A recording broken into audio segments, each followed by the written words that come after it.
André, seja muito bem-vindo. Obrigado, Mota. Obrigado, boa tarde. O que é... Por onde a gente começa essa conversa, André? Vamos lá. Eu acho que a gente começa pelo mais complicado, que é como que o promotor foi eleito lá em Nova York e como que os juízes são apontados. Falando assim, bem por alto, o promotor do caso do Trump, ele foi eleito, foi uma eleição apertada, salvo engano, ele ganhou com 34% e o segundo lugar com 31%, e aí ele tem um mandato. Não é igual no Brasil, que você faz um concurso para o Ministério Público e fica, né? É um cargo vitalício. Então, o juiz, da mesma maneira, os juízes de Nova York, eles podem ser apontados pelo governador, pelo prefeito ou pelo presidente do Tribunal de Justiça. No caso do juiz do Trump, especificamente, agora ele foi apontado pelo presidente do Tribunal de Justiça de lá. Então, é uma dinâmica muito diferente do Poder Judiciário brasileiro. E, obviamente, quando a gente fala de eleição, tem juízes lá que são eleitos e os juízes que... E tem juízes que são apontados pelo governador ou pelo prefeito, que, obviamente, traz um viés político para o sistema judicial muito maior do que a gente está acostumado nas instâncias ordinárias do Brasil. Não estou falando do Supremo, estou falando primeira instância, Tribunal de Justiça e etc. Então, diante disso, muitos mesmo juízes e principalmente promotores têm filiação política, falando aí do país inteiro e, obviamente, Nova York está incluído nisso.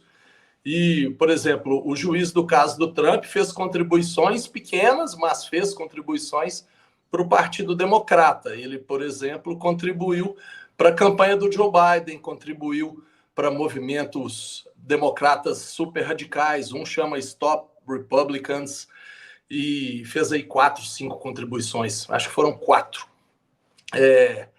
O promotor é muito conhecido pela seu partidarismo democrata, né? É um cara azul, né? Aqui o Partido Republicano, representado pela cor vermelha, que é o partido do Donald Trump, e a cor azul representa o Partido Democrata. Então, ele, de fato, é conhecido por ser democrata. Não sei se eu compliquei muito, Mota. Eu tentei, a gente até conversou antes, né? Eu disse que ia ser simples, não sei se eu fui fiel às minhas palavras. Não, então, vamos só recapitular aqui para as pessoas entenderem a história inteira. O Trump, recentemente, foi acusado por um promotor de ter cometido crimes, e a gente já vai falar sobre esses crimes. Ele foi acusado, esse promotor é de Manhattan, né, da cidade de Nova York. Essa acusação foi recebida pela justiça, um determinado juiz presidiu esse julgamento, um julgamento considerado por muitos juristas americanos como sendo sem qualquer fundamento. Dos dois lados, juristas republicanos, juristas democratas, muitos dos dois lados consideraram um absurdo jurídico. Uhum. E agora você está trazendo para a gente a informação de que, primeiro, o promotor, ele, ao contrário do Brasil, o promotor desse caso, não é um funcionário, um servidor público concursado, ele é eleito. Perfeito, eleito. E pelo que eu sei, ele foi candidato pelo Partido Democrata, apoiado pelo Partido Democrata, e eu não sei nem se procede, André. Eu também ouvi dizer que ele teve a campanha dele financiada pelo Jorge Soros. Eu não sei responder especificamente em relação a ele, mas a Fundação do Soros patrocina muitos. O promotor aqui chama o DA, o District Attorney. Patrocina muitos DAs que têm a visão democrata ao redor dos Estados Unidos. Falando especificamente deste, de fato, eu não sei se ele foi. Não me surpreenderia em nada se tivesse sido, porque isso acontece bastante. Perfeito. Então, a gente não sabe no caso desse promotor, mas em outros casos é notório que o Jorge Soros financia essas eleições de promotores. E o surpreendente, talvez, para muita gente, né, essa história do promotor é surpreendente. Muita gente não sabe que os promotores nos Estados Unidos são eleitos. Em relação ao juiz, Eu acho que teve até algum burburinho, ou alguma entidade, ou o próprio judiciário, que até tentou pessoa embarrar o juiz de presidir esse julgamento por causa dessas manifestações políticas. Sim, ele foi para um comitê de ética do judiciário e eles analisaram porque o julgamento é do Donald Trump, ex-presidente republicano. O juiz, que tem que ser a parte isenta representando o Estado Democrático de Direito, já contribuiu para o Partido Democrata algumas vezes, sendo que uma para o Biden diretamente contra o Trump. Então, a comissão de ética chegou à conclusão que, pelo valor pequeno das contribuições, ele não estaria impedido. E ele não se declarou impedido, portanto, ele pôde continuar. E aí é o juiz que tem poder sobre esse julgamento, é o juiz que está investido para julgar mesmo, ele não foi removido. Eu acho que essa informação é importante para muita gente, porque às vezes a gente acha que esse movimento, essa tendência de politização do judiciário só acontece em alguns lugares. E aí a gente vê que isso nos Estados Unidos está acontecendo de forma gritante. Tem umas. Eu ia falar que o pior, na verdade, tudo é um terror, mas um dos fatos que corrobora de uma maneira muito forte o que você acabou de dizer é o seguinte: a legislação que eles estão usando para poder. Aqui tem como se fosse contravenção e crime, misdemeanor e felony. E o Trump está sendo acusado de um crime, felony. Então, seguinte, para se chegar à acusação de felony, eles pegaram a legislação eleitoral federal, porque aqui tem legislação federal para eleição e tem legislação estadual. E aí eles pegaram a legislação estadual de Nova York. Os procuradores da República federais aqui, os DAs federais, não quiseram processar o presidente Trump naquele poder discricionário que a gente já falou, nós dois já conversamos muito, né? O promotor aqui tem uma discricionariedade muito maior do que no Brasil e ele escolhe os crimes que ele vai processar. Então, na esfera federal, entenderam que não aconteceu nada, então não fizeram nada. Lá em Nova York, esse promotor de Nova York pegou uma parte da legislação federal e uma parte da legislação estadual, numa explicação o mais simples que eu estou conseguindo aqui. Se eu não for claro, por favor, você me interrompe e pede para eu ser o mais simples possível, né? O mais simplório possível, porque termos legais são de fato muito chatos. Então, eles pegaram uma legislação, e esse é o meu ponto. Os Estados Unidos tem lei que não pega também. A gente fala isso muito no Brasil. O Brasil tem lei que pega e lei que não pega. Só que isso não é uma jabuticaba brasileira, não. Isso acontece aqui. A legislação estadual que está sendo usada, ela foi praticamente só usada agora. Para caso relevante, ela só foi usada agora na história. Ela tinha sido usada antes numa eleição da diretoria de uma escola estadual. Para você ver como é que, assim, um caso de relevância comparado com esse, zero, né? Abaixo de zero. Então, é a primeira vez que ela foi utilizada. Se você faz uma pesquisa jurídica aqui, usando o Westlaw, o Lexis, que são as bases de pesquisa jurídica, você vai ver o juiz apontando essa legislação específica, esse juiz do caso do Trump apontando ela 2 vezes e só. Você não vê isso mais no judiciário. Então, é o cherry pick, né? O juiz foi lá, pegou, eles foram, o DA, né? Foi folheando, pegou essa legislação que estava esquecida, não utilizada, e pegaram ela para aplicar a situação do Trump. Então, tem todas as características de uma perseguição, de usar o aparato judicial para perseguir um candidato político. Deixa eu ver se eu entendi. O Trump foi condenado por ter adulterado registros contábeis, o que normalmente é considerado uma contravenção. Mas, no caso do Trump, foi considerado crime. E pelo que eu entendi, de uma explicação que você tinha me dado, foi considerado crime porque o promotor disse que a adulteração tinha como objetivo influenciar as eleições federais. É isso. Aí começa o primeiro problema. O que o promotor estadual tem a ver com violação de leis federais? Nada. Né? Quem deveria se preocupar com isso seriam os promotores federais, mas os promotores federais não moveram nenhuma ação contra Trump. Eles analisaram e falaram que não viram nada de errado. E aí a evidência, né, o promotor disse que isso foi a adulteração dos registros foi para encobrir pagamentos que o Trump fez a uma atriz com a qual ele teria tido um caso.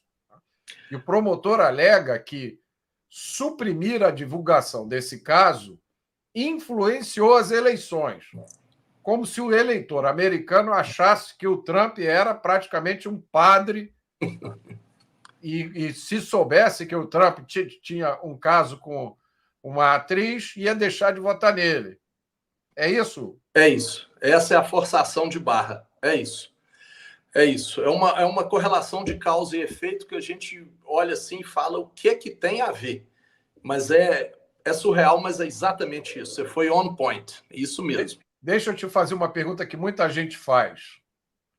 Existe alguma possibilidade desse caso chegar à Suprema Corte americana e a Suprema Corte decretar uma anulação desse julgamento? Falando de judiciário, a gente falar que é zero, a gente nunca pode falar. Mas como eu sou um homem corajoso, eu já vou soltar aqui no ar. A chance é zero. Esquece. Por quê?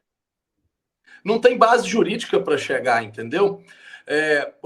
Ao contrário do Supremo Tribunal Federal no Brasil, a Suprema Corte aqui julga muito poucos casos no ano.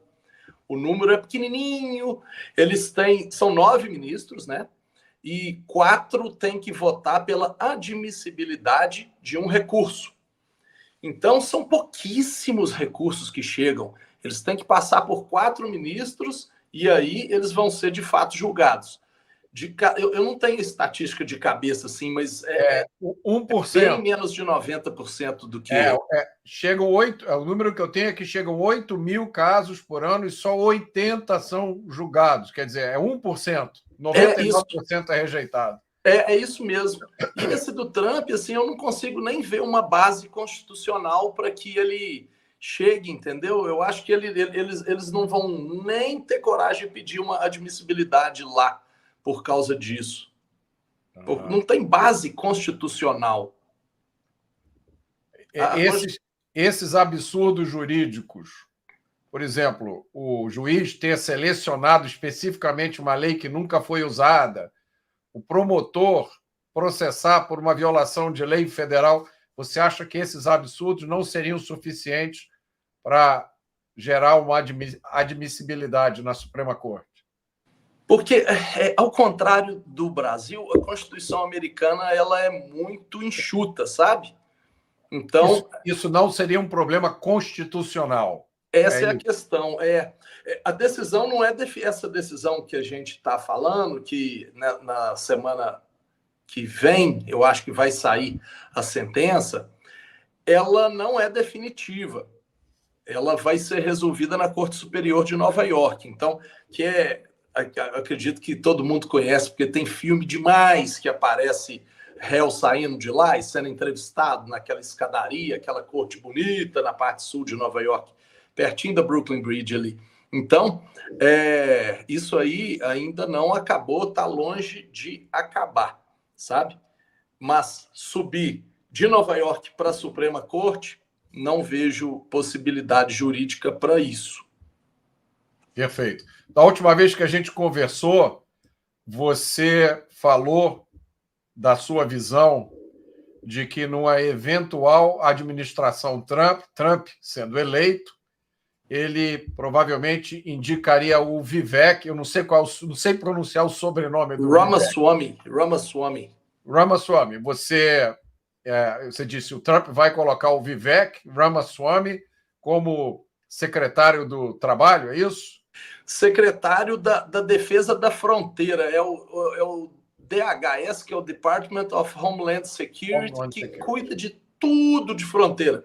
Cuida da fronteira ali com o México, cuida da fronteira com o Canadá, dos portos, dos aeroportos, a polícia de imigração, a imigração em si. É um departamento enorme, assim, gigante que tem.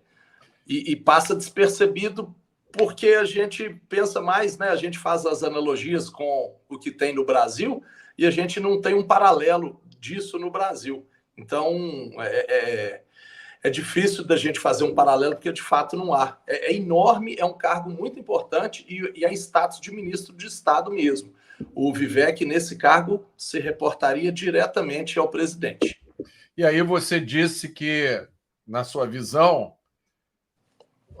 vai acontecer uma mudança, a imigração ilegal, irregular, vai ser combatida com severidade. E é interessante que até agora o Biden já se manifestou, né, dizendo que ele vai propor um projeto para fazer uma coisa que ele nunca fez antes. Né, depois de 3 anos e meio. E aí, mas você disse que, por outro lado, numa administração Trump com o Vivek, que é filho de imigrante e é um cara altamente capacitado, a imigração regular de pessoas com capacidades especiais, essa ia ganhar um grande impulso. Você continua com a mesma opinião, com a mesma perspectiva? Continuo. O Vivek tem um conhecimento muito grande do sistema e é um conhecimento que o Trump não tem. E aí é justamente pelo que você falou. Ele é filho de imigrantes indianos, ele nasceu aqui, americano nato.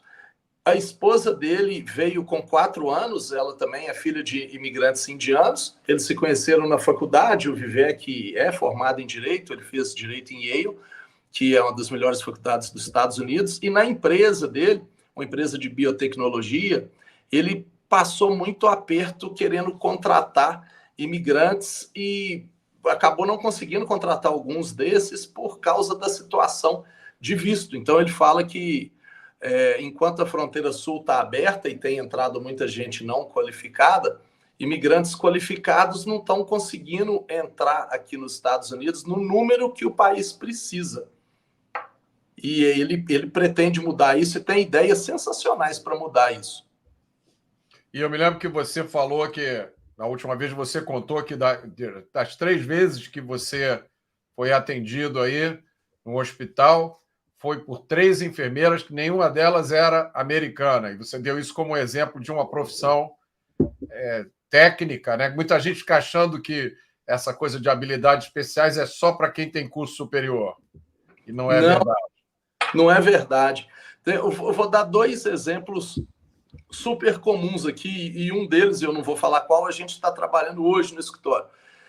E nenhum dos 2 exemplos tem curso superior, porque nem existe. Um exemplo é tatuador, tatuadores que se destacam na carreira, são premiados. Tatuador? Sim, tatuador. E o pessoal de luta, eu ia falar jiu-jitsu, mas é de uma maneira geral, assim, de MMA, mas nem precisa ser, sabe? Se for algo que é super brasileiro, um capoeirista muito condecorado aí no Brasil, premiado, conhecido e reconhecido entre os seus pares como um dos melhores do país. É isso que os Estados Unidos quer. Claro, existe a preferência para essa área de saúde, para a área de ciência e tecnologia, mas o fato de existir essa preferência não quer dizer que a porta para as outras profissões está fechada de jeito nenhum. A pessoa tendo uma profissão, seja ela qual for, e se destacando, os Estados Unidos quer e o Vivek quer mais ainda. Por isso que a gente é otimista em relação a uma administração Trump para habilidade extraordinária. Olha aí, você que está assistindo a gente, você que é um bom capoeirista, você que pratica muito bem alguma arte marcial, você que é tatuador, você que é enfermeiro, inúmeras outras profissões. Se você tem aí um plano, um projeto de morar nos Estados Unidos, ou mudar para lá de vez, ou ficar lá um tempo, essa é a sua chance. Está aqui na tela o WhatsApp da Pinelli. Se você mandar uma mensagem, você vai falar direto com o André. E depois que você conversar sobre as possibilidades de migração, você pode até tirar suas dúvidas sobre o caso Trump, porque o Pinelli, o André está por dentro de tudo. André, muito obrigado pela sua presença aqui. Obrigado, Mota. E eu acho que você vai voltar com frequência, porque esse caso Trump, até outubro, vai ter muitas reviravoltas, né? Não, vai demais. Muito obrigado. Muito obrigado, André. Um abraço. Abraço. E agora, vamos às nossas cartas.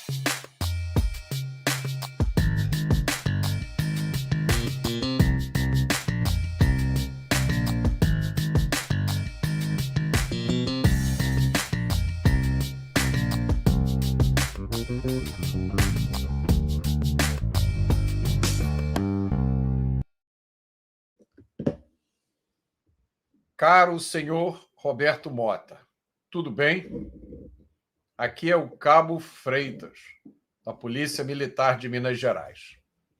Tive a surpresa de receber uma resposta sua ao comentário que fiz em uma de suas publicações no Instagram. O senhor postou uma foto sua junto com um irmão de farda aí do Rio de Janeiro, um policial militar. Acompanho o seu trabalho pela Jovem Pan e me identifico com o seu posicionamento. Além de apontar o caminho correto, o senhor também me motiva a fazer a minha parte como um cidadão de bem, comprometido em ajudar a melhorar a nossa sociedade. Frequentemente, tento esclarecer familiares e amigos. O assunto que mais me interessa é a política, porque a política faz parte do dia a dia e tudo passa pela política. Penso que as pessoas deveriam acompanhar mais a política para fazerem escolhas melhores. Já fui algumas vezes ao Rio de Janeiro, mas não tive a sorte de encontrá-lo.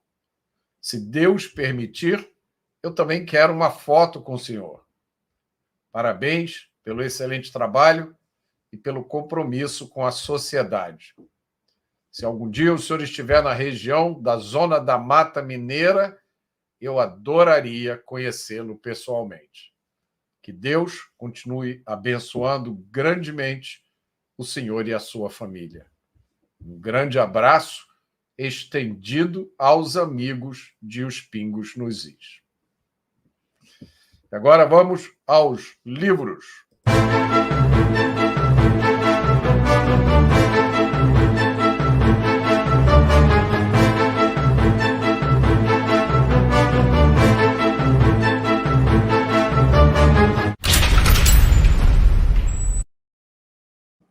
Hoje, os livros têm a ver com a data que a gente comemora hoje, 80 anos do aniversário da invasão aliada da Normandia, o início do fim do Império do Mal nazista na Europa. Eu vou recomendar hoje só 3 livros, para ficar bem fácil para vocês. O primeiro, eu vou mostrar a edição em inglês, mas esse livro está disponível em português. Eu vou colocar na descrição desse vídeo o link para o livro. É A Queda de Berlim, 1945. Esse livro conta um dos episódios mais terríveis da história, foi a fase final da Segunda Guerra Mundial, quando o Exército Vermelho, o exército da União Soviética Comunista, entra na Alemanha. Então, você tem o embate do Império do Mal comunista contra o Império do Mal nazista. E quem paga o preço desse embate são os civis.